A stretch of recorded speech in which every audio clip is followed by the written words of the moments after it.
So in a country like ours, people like us are often judged by numbers, our marks, our percentage, our salary, our stipend, our grades.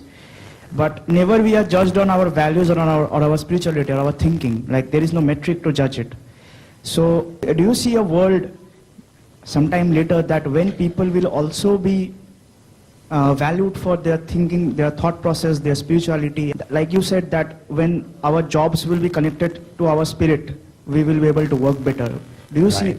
So do you see a world that maybe our educational curriculum, right from our schools to our places where we work, will combine spirits? This is again a question so important to reality that people are judging on so many different factors. I heard an analysis that when somebody said, when I was 20 years old, I was very concerned about what others are thinking about me. That's the mentality as a 20-year-old. And when I became a 40-year-old, the mentality changed. I was no longer concerned about what others are thinking about me. And when I became a 60-year-old, I realized that nobody is thinking about me. They are all thinking about themselves. So what I would like to say is, don't give too much importance to how others judge you.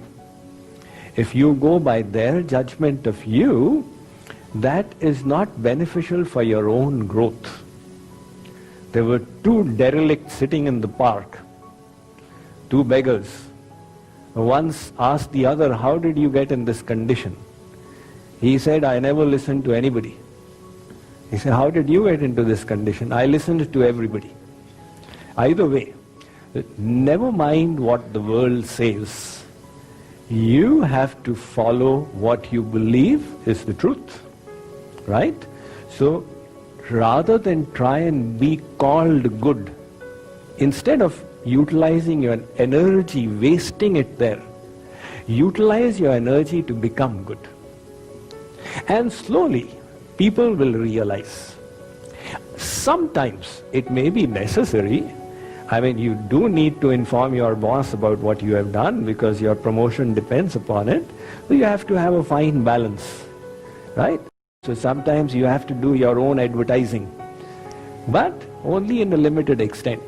And otherwise, your first priority should be how to truly become good.